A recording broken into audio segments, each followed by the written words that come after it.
साथियों नमस्कार।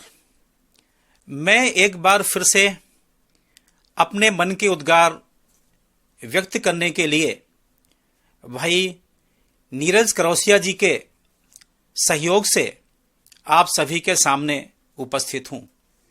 इस समय सोशल मीडिया पर एक विषय बड़े जोर शोर से चल रहा है, जिसमें कुछ लोगों को ऐसी शिकायत है जबकि हिंदू धर्म के प्रचारक और कथावाचक अपने व्यास मंचों पर अली मौला नाम का संकीर्तन करते हुए दिखाई दे रहे हैं।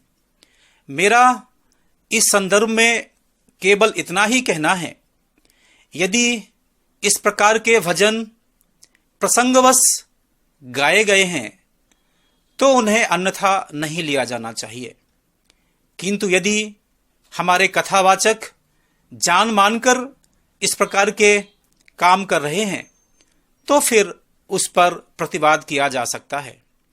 मुझे एक बात याद आती है, जबकि हमारे देश के प्रसिद्ध कथावाचक श्री मुरारी बापू दुबई गए थे। वहां पर एक मस्जिद में उनका सम्मान एक फरिश्ते की तरह किया गया। यह देखकर हम आप सब बहुत गौरवान्वित हुए होंगे। वहीं दुबई में ही उनके व्यास मंच के चारों ओर वहां के शेखों ने राम नाम संकीर्तन को लेकर के झूम झूम करके नृत्य किया था।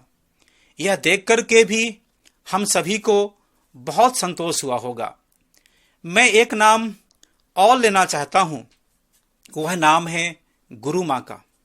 गुरु माँ मूलतः सिख परिवार से आती हैं। बचपन में उन्होंने शबद कीर्तन गाया। धीरे धीरे उनका रुझान सूफियाना संगीत की ओर हुआ और फिर वे सनातन धर्म से प्रभावित होकर इसकी प्रचारिका बन गईं। आप में से बहुतों ने उनका गीता पर दिया गया व्याख्यान सुना होगा। जो भी उनके व्याख्यान को सुनेगा वह उनकी प्रशंसा किए बिना नहीं रह सकता है। अस्तु, मैं इतना ही कहना चाहता हूं कि जो हमारे धर्म प्रचारक किसी प्रसंगवश इस प्रकार का गायन करते हैं तो उनको अन्यथा नहीं लिया जाना चाहिए, किंतु यदि जो लोग ऐसा जानमान कर रहे हैं उस पर प्रतिवाद किया जा सकता है। आप सभी को याद होगा, हमारे देश के महान संत स्वामी विवेकानंद जी जब शिकागो में सर्वधर्म सम्मेलन में सम्मिलित होने के लिए गए, उन्होंने बिना किसी संकोच के वहां पर यह कहा कि सभी धर्म एक ही ईश्वर को पाने के भिन्न भिन्न माध्यम मात्र हैं, किंतु उसी मंच पर स्वामी विवेकानंद ने बिना किसी संकोच के यह भी सिद्ध किया कि हमारा सनातन धर्म सभी धर्मों में सर्वश्रेष्ठ है, क्योंकि हमारा धर्म ही एक ऐसा धर्म है जहां पर जीव को ब्रह्म बनने की गुंजाइश है, संभावना है। जबकि अन्य धर्मों में कहीं ईश्वर के मैसेंजर आते हैं तो कहीं पुत्र आते हैं। केवल हमारा धर्म ही ऐसा है जहां भगवान का सीधा अवतरण होता है। हमारा दर्शन, जो कि हमारी संस्कृति का मूल भाग है, और कथाएं उसके विस्तार का माध्यम। आज का दुर्भाग्य यह है कि हमारे कथावाचकों ने कथा को ज्यादा महत्व देना शुरू कर दिया और दर्शन उनकी कथाओं से लुप्त प्राय हो गया है। मैं यहां पर इतना ही कहना चाहता हूं कि सारी कथाएं हमारे दर्शन को प्रतिपादित करने का माध्यम मात्र हैं। वे साधन हैं, साध्य नहीं। साध्य तो हमारा दर्शन है, और दर्शन भी हमारे पास छह दर्शन हैं। दर्शनों में से वेदांत को हमारे यहां सर्वश्रेष्ठ माना गया है, क्योंकि वेदांत दर्शन के जो प्रमुख 3 ग्रंथ हैं, ब्रह्मसूत्र, उपनिषद और श्रीमद् भगवद गीता। उपनिषद का जो पहला सूत्र है, अथातो ब्रह्म जिज्ञासा, हम ब्रह्म को जानने की जिज्ञासा करें। क्यों करें? कैवल्यम स्वरूप प्रतिष्ठा, हम कैवल्य को पा जाएं, अपने आप को जान जाएं। अस्तु, मैं पुनः यह कहना चाहता हूं कि व्यास मंच पर बैठने का केवल और केवल उन्हें अधिकार दिया जाना चाहिए जिनका दर्शन पर पूरा कमांड हो।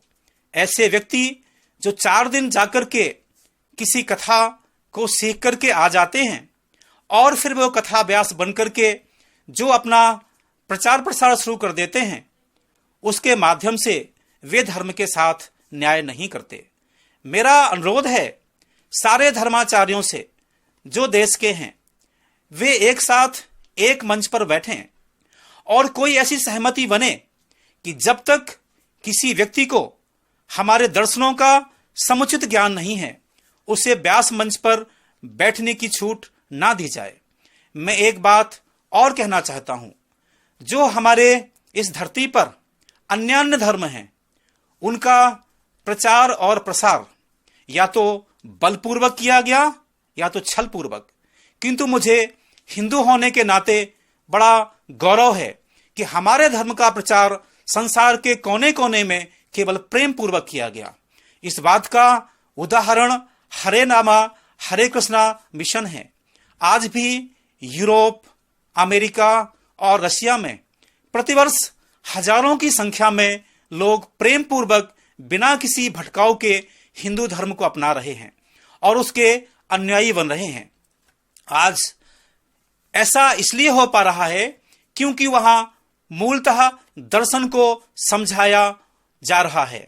किंतु हमारे देश का यह दुर्भाग्य है, जो कि हमारा देश सनातन संस्कृति का मूल स्रोत है, मूल स्थान है, और यहीं से दर्शन गायब हो गया है। मैं पुनः पुनः कहना चाहता हूं कि सर्वश्रेष्ठ की कोई तुलना नहीं होती। जैसे कोई व्यक्ति रोल्स रॉय कार में घूम रहा हो और उसके सामने मारुति 800 का झुंझुना दिखाया जाए, यह वैसी ही बेवकूफी है जब सनातन संस्कृति के सामने किसी अन्य धर्म को समता के रूप में प्रस्तुत किया जाए। मैं एक बार पुनः कहना चाहता हूं, यदि कोई हमारे देश के कथा वाचक प्रसंगवश अली मौला का संकीर्तन भी करते हैं तो कोई बात नहीं। यदि उनका उद्देश्य यह सिद्ध करना है कि सनातन संस्कृति कहीं कमतर है और दूसरी संस्कृतियां कहीं श्रेष्ठ हैं, तो वे अक्षम्य अपराध कर रहे हैं। मैं पुनः पुनः कहता हूं, हमारे सर्वस्व न केवल जो हमारे हिंदू धर्म के अनुयायी हैं, बल्कि अन्य लोगों को भी आप सब समय निकाल करके सनातन संस्कृति के दर्शन को पढ़िए, समझिए, और जो व्यक्ति इसको समझ जाएगा वो मनुष्य बन जाएगा। मनुष्य होना ही हिंदू धर्म का अनुयायी होना है। मैं चाहता हूं समस्त प्रकार के प्रतिवादों को समाप्त करते हुए इस बात का आग्रह किया जाए, जोरदार आग्रह किया जाए, न केवल हमारे धर्म प्रचारक अपितु जो हिंदू धर्म को मानने वाले प्रत्येक व्यक्ति हैं, उन्हें अपने घर में स्वयं और अपने बच्चों को दर्शन का समुचित बोध करना चाहिए। ओम शांति इति।